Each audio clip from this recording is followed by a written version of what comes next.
Hello everyone, ओम नमः शिवाय and welcome back to the channel. I hope कि आप सभी ठीक होंगे और अपना भी ध्यान रख रहे होंगे और आप सभी की तैयारी भी एकदम अच्छे से चल रही होगी।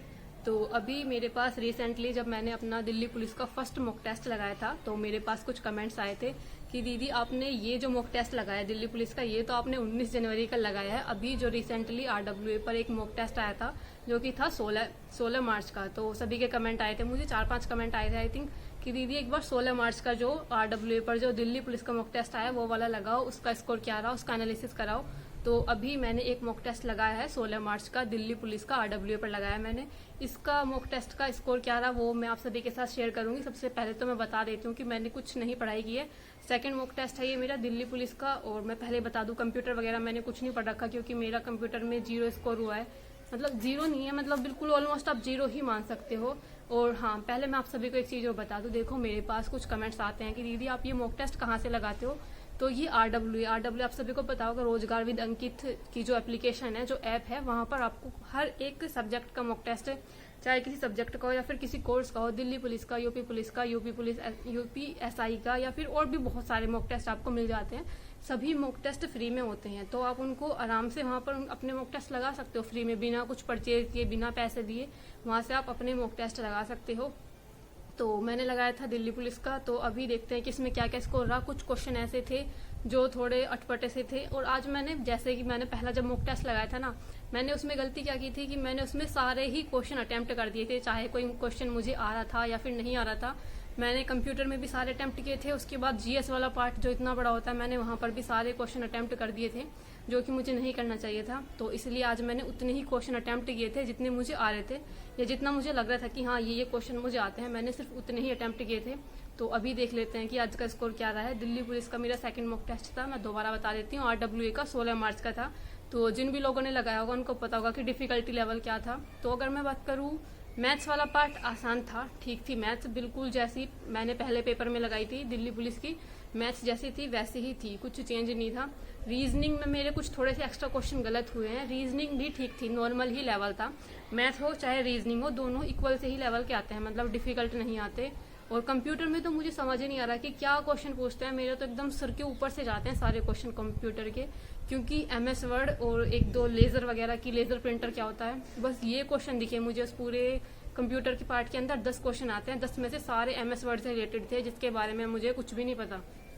तो ये था, तो इसलिए कंप्यूटर में कोई स्कोर नहीं हुआ है, कंप्यूटर में ऑलमोस्ट 0 ही बना है। और रही बात GS की, GS के कुछ क्वेश्चन तो काफी सही होते हैं, जो आसान, जो स्टैटिक GK वाला पार्ट होता है ना, वो फिर भी थोड़ा याद रहता है, वो फिर भी थोड़ा पता रहता है। लेकिन जो करंट अफेयर वाला पार्ट था ना GK का, वो ज्यादा अच्छा नहीं है मेरा, क्योंकि जो भी मैं पढ़ती हूँ वो अगले दिन भूल जाती हूँ, चाहे वो GS वाला पार्ट हो या करंट अफेयर्स हो, इस तरह का जो होता है, इसलिए ज्यादा अच्छा स्कोर उसमें भी नहीं हुआ है। अभी बात करते हैं, पहले कुछ क्वेश्चन देख लेते हैं, उसके बाद ओवरऑल स्कोर देखेंगे क्या रहा है स्कोर।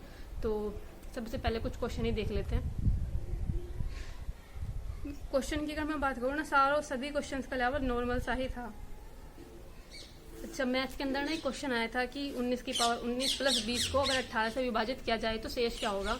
वैसे देखो ये क्वेश्चन ऐसा कुछ खास डिस्कस करने वाला नहीं है, लेकिन मैंने सिर्फ इसको इसलिए रखा था क्योंकि ये, मतलब इस टाइप का जो क्वेश्चन है ना, ये रिमाइंडर थ्योरम वाले क्वेश्चन बहुत कम देखने को मिले हैं, और ये दिल्ली पुलिस के अंदर मुझे एक पहला ऐसा क्वेश्चन मिला है रिमाइंडर थ्योरम वाला, इसलिए मैंने इसको रख लिया। तो ये आसान सा था। अगर मैं बात करूँ ना, ये नंबर सिस्टम वाले पार्ट से मुझे थोड़े से कम ही क्वेश्चन लग रहे हैं, मतलब कम, इस वाली जो या इस थ्योरम की बात करूं, ज्यादातर इसके क्वेश्चन आजकल कम आ रहे हैं, चाहे वो मैंने UPSI के मॉक टेस्ट लगाए, दिल्ली पुलिस के भी मॉक टेस्ट लगाए, लेकिन ये पहला क्वेश्चन मुझे देखने को मिला था रिमाइंडर थ्योरम से। तो ये वाला क्वेश्चन हो गया। बाद अगर मैं बात करूं, GS वाले पार्ट के अंदर एक क्वेश्चन आया था कि निम्नलिखित में से किस राज्य में ये नृत्य किया जाता है। अगर आप देखोगे ना, ये सभी नाम जैसे हरियाणा हो गया, उत्तराखंड हो गया, पश्चिम बंगाल हो गया, ये सभी एक नॉर्थ वाली साइड के स्टेट आपको मिलेंगे, और जो सिक्किम है ये भी ऐसे तो दरियाता है। लेकिन जो आप देखोगे ना, जिस तरह का ये नृत्य का जो नाम है ना, इस तरह के नाम नॉर्थ ईस्ट वाली साइड में ज्यादा मिलते हैं, इसलिए मैंने सिक्किम लगाया था। कहीं ना कहीं लकीली मेरा ठीक हो गया। एक्चुअली में, मतलब अगर मैं बात करूं, मुझे बिल्कुल पता नहीं था इसका, लेकिन तुक्के से लगाया था, ठीक हो गया। तो ये मैं बताना चाह रही थी कि एक दो कहीं कहीं पर मैंने लगाए हैं अभी भी तुक्के, पर इतना ज्यादा नहीं, एकदम ऐसे लगाए कि जहां पर मुझे लग रहा था कि हाँ ये चीज कंफर्म हो सकती है। एक क्वेश्चन आया था कि 1833 ईस्वी में कार्ल फ्रेडरिक गोस्ट और विलियम एडवर्ड वेबर ने किस उपकरण का आविष्कार किया था। तो मुझे देखो, सही से सही बताऊं तो मुझे याद नहीं आ रहा था कि किसने किया था आखिर में। पर मुझे इतना ध्यान था कि यार 11th या 12th में गोस के बारे में, गोस की कुछ थ्योरम वगैरह होती थी, और जो वेबर ने जो ये बताया था इलेक्ट्रोमैग्नेटिक इफेक्ट के बारे में, जब किसी तार के अंदर आई थिंक जब करंट प्रवाहित किया जाता है तो उसके चारों ओर कुछ, मुझे ऐसा कुछ ध्यान से आ रहा था। बस मुझे एक चीज पता था कि वेबर जो होता है ना, किसी का तो मात्रक होता है, ये विद्युत चुंबकीय प्रेरण का मात्रक होता है आई थिंक। तो इसलिए मैंने विद्युत चुंबकीय टेलीग्राफ लगा दिया था। इस क्वेश्चन की भी बात करूँ तो यहाँ पर भी एक तुक्का ही लगाया था, बिल्कुल एग्जैक्ट में श्योर नहीं थी, लेकिन हाँ मुझे 90% तक लग रहा था कि यही इसका आंसर होना चाहिए। उसके बाद एक कंप्यूटर वाले पार्ट में क्वेश्चन आया था कि माइक्रोसॉफ्ट वर्ड के संबंध में निम्नलिखित में से कौन सा कथन सही है। तो ये देखो, जो मतलब अगर कंप्यूटर की बात करूँ तो कंप्यूटर में सारे ही क्वेश्चन ऐसे थे जो बिल्कुल नहीं, कंप्यूटर की बात करूँ कंप्यूटर के ज्यादातर क्वेश्चन ऐसे ही थे जो डिफिकल्ट थे बहुत ज्यादा, या तो MS वर्ड से रिलेटेड थे या फिर कुछ जो लेजर प्रिंटर वगैरह के बारे में थे, जिसके बारे में मुझे बिल्कुल भी नहीं पता। कंप्यूटर की थोड़ी बहुत तो बेसिक सी नॉलेज है, जैसे कि किसने आविष्कार किया, जो तो सभी को पता होगा। देखो इतना आसान था क्वेश्चन कि कंप्यूटर का आविष्कार किसने किया, कहाँ पर हुआ सबसे पहले। तो इस तरह के क्वेश्चन, ऐसा कुछ जनरल नॉलेज वाला कुछ पार्ट ही नहीं था कि माउस के बारे में पूछ लिया, CPU के बारे में पूछ लिया, मॉनिटर के बारे में पूछ लिया, मतलब इनपुट आउटपुट ये सब, या हार्डवेयर सॉफ्टवेयर के बारे में पूछ लिया। ऐसा कुछ क्वेश्चन नहीं देते ये देते हैं सिर्फ MS एक्सेल से रिलेटेड या फिर ये प्रिंटर वगैरह से रिलेटेड, जिसके बारे में मुझे कुछ नहीं पता। इसलिए कंप्यूटर में मेरे सारे क्वेश्चन गलत से ही हुए हैं। तो ये क्वेश्चन था, ये क्वेश्चन ठीक हुआ है मेरा, पर मैं पहले बता दूं तुक्का लगाया था मैंने, क्योंकि मुझे कुछ नहीं पता सच में इसमें। MS वर्ड ये सब मुझे नहीं आते बनाने, मतलब जो होता है ये MS वर्ड से संबंधित MS एक्सेल। उसके बाद इसी के अंदर कंप्यूटर वाले पार्ट के अंदर एक और क्वेश्चन था कि निम्नलिखित में से कौन सी MS वर्ड की अंतर्निहित सुविधा नहीं है। तो देखो ये क्वेश्चन हो गया था ठीक, क्योंकि लाइव स्ट्रीम ही है जो MS वर्ड में नहीं होती। बाकी चलो नेक्स्ट क्वेश्चन की बात करते हैं। ये मैं क्वेश्चन आपको वो बता रही हूँ जो मेरे ठीक हुए हैं, जिसमें से कंप्यूटर में मेरे 3 क्वेश्चन ठीक हुए हैं, और 3 में से भी एक क्वेश्चन मुझे आता था और 2 क्वेश्चन मेरे तुक्के से ठीक हुए हैं। उसके बाद एक क्वेश्चन था कि CAD का पूर्ण रूप क्या है, जिसमें था कंप्यूटर एडेड डिजाइन, ये भी मेरे ठीक हो गया था, ये मुझे आता था। तो अब भी बात करते हैं मैथ्स की। मैथ्स वाले पार्ट के अंदर, नहीं मैथ्स में नहीं था शायद ये क्वेश्चन, रीजनिंग में होगा ये क्वेश्चन, रीजनिंग का लग रहा है मुझे। जो ये दे रखा है ना कि समुच्चय बताना है कि कौन सा किससे संबंधित है, इसमें था 11, 17 और 204। ये क्वेश्चन मेरा हो गया था, बहुत देर में मुझसे इसका लॉजिक निकला था। ये क्वेश्चन हो गया, बड़ी देर में इसका लॉजिक निकला, मैंने इसका लगा भी दिया आंसर। लेकिन जब मैं पूरा पेपर एकदम सारा पूरा पेपर कंप्लीट करने के बाद जब मैंने रीचेक करना शुरू किया ना, तो जब ऐसा आप उसको बार बार करके चेक करते हो ना, उसको स्क्रॉल करके टच करते रहते हो, तो गलत वाले आंसर पे मेरा टच हो गया था। यहाँ पे मैंने चूज कर रखा था इसका ऑप्शन D, और C पे पता नहीं कैसे ही क्लिक हो गया। ये तो जब मैंने सबमिट कर दिया और जब मैंने बाद में अपना जो चेक किया ना, पूरा पेपर सोल्यूशन चेक किया, तब मुझे पता चला कि इसमें मैंने D लगाया था, लेकिन यहाँ पर C दिखा रहा था, मतलब स्क्रीन पे मैंने गलत ऑप्शन चूज कर लिया था। उसके बाद एक और क्वेश्चन था, ये भी रीजनिंग का ही पार्ट था कि 184 207 से रिलेटेड है, तो 208 जो है किससे रिलेटेड होगा।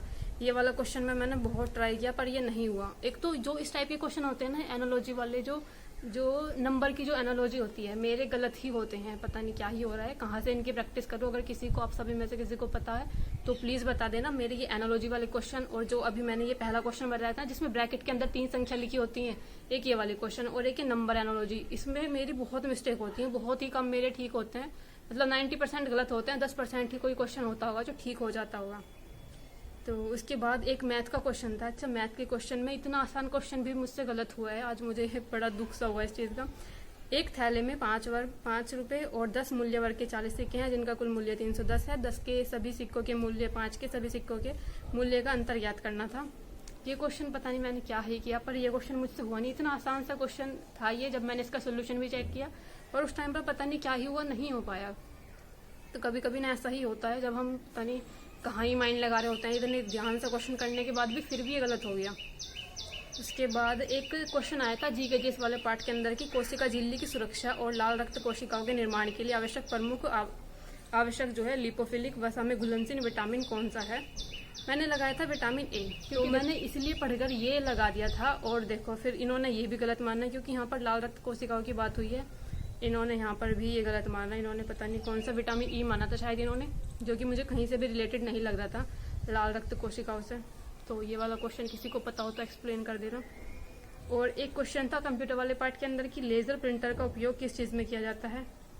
ये क्वेश्चन भी मेरा गलत था। तो एक तो मुझे ये समझ नहीं आ रहा, जब ये कंप्यूटर के क्वेश्चन पूछ रहे हैं तो ये कंप्यूटर में किस चीज़ से रिलेटेड पूछ रहे हैं। ये लेजर प्रिंटर के यूज़ का पूछ रहे हैं कि उसमें क्या होता है, ये प्रिंटर वगैरह से क्वेश्चन क्यों आ रहे हैं। चलो एक बार कंप्यूटर से आ रहे हैं, मान लिया कि कंप्यूटर की हमें नॉलेज होनी चाहिए, उसमें जो हमें काम करना होता है उसमें MS वर्ड में काम करना होता है, तो ये सब चीज़ें हमें पता होनी चाहिए। लेकिन ये लेज़र प्रिंटर वगैरह के क्वेश्चन क्यों आ रहे हैं, मतलब ये तो एकदम अलग सा ही पार्ट हो गया ना। चलो जो भी था, खैर फिलहाल अभी मैंने सभी चीज़ें बता दी। यही थे कुछ क्वेश्चन जो थोड़े मेरे गड़बड़ से हो गए। गड़बड़ क्या हो गए, मतलब गलती हो गई, इतना सब कुछ ध्यान से करने के बाद भी। और टाइम की अगर मैं बात करूँ ना, तो इस पेपर में ना टाइम कम नहीं पड़ता, क्योंकि ज़्यादा क्वेश्चन सोल्व करने वाला पार्ट ज़्यादा नहीं है, क्योंकि रीजनिंग के और मैथ के क्वेश्चन इतने डिफिकल्ट नहीं होते, आसानी से टाइम में हो जाते हैं। GK GS वाला पार्ट और कंप्यूटर वाला पार्ट ही है जो हमें थोड़ा सही करने की ज़रूरत है, स्ट्रॉन्ग करने की ज़रूरत है, क्योंकि यहीं पर स्कोर नहीं बन पा रहा। तो अभी फ़िलहाल बात करते हैं कि सब्जेक्ट में कितना स्कोर रहा है। कंप्यूटर के अंदर मेरे 3 क्वेश्चन ठीक हुए और 7 क्वेश्चन गलत। जो मैंने अपना दिल्ली पुलिस का पहला मॉक टेस्ट लगाया था, उसमें भी मेरे 3 क्वेश्चन ठीक थे और 7 क्वेश्चन गलत थे। यहाँ पर भी मेरे 3 क्वेश्चन ठीक हैं और 7 क्वेश्चन गलत है। कंप्यूटर वाले पार्ट ने तो हाल बेहाल का रखा है, बिल्कुल कुछ ठीक नहीं जा रहा है इसमें। और GK GS वाले पार्ट में आज मेरे 19 क्वेश्चन ठीक हैं और 14 क्वेश्चन गलत हैं, 17 क्वेश्चन अनअटेम्प्ट हैं। ये मुझे लगता है आज भी मेरे गलत इतने ज़्यादा हो गए। GK GS के अंदर 14 क्वेश्चन गलत हैं, 19 क्वेश्चन ठीक हैं। 20 मिनट का मैंने इसको करने में टाइम लिया था, क्योंकि अच्छे खासे क्वेश्चन होते हैं GK GS के। उसके बाद क्वांटिटेटिव एप्टीट्यूड यानी कि मैथ के जो मेरे क्वेश्चन हैं वो 14 क्वेश्चन ठीक हैं और 1 क्वेश्चन गलत है। टाइम इसमें दिखा रहा 28 मिनट, तो 28 मिनट मैंने मैथ को करने में टाइम लिया था। 14 क्वेश्चन ठीक है, 1 क्वेश्चन गलत है। और अब बात करते हैं रीजनिंग की। रीजनिंग के अंदर मेरे 22 क्वेश्चन ठीक हैं और 3 क्वेश्चन गलत हैं।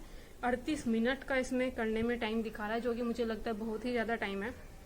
और हाँ, जैसे पिछला जो मैंने पहला मॉक टेस्ट किया था ना, उसमें मेरे काफ़ी टाइम बच गया था, 20-21 मिनट के करीब। लेकिन आज मेरा टाइम भी नहीं बचा था, पूरा टाइम मैंने लिया था अपना इन सभी क्वेश्चन को सोल्व करने में। तो रीजनिंग के अंदर 22 क्वेश्चन ठीक है, 3 क्वेश्चन गलत हैं, 38 मिनट करने में इसको टाइम लगा था।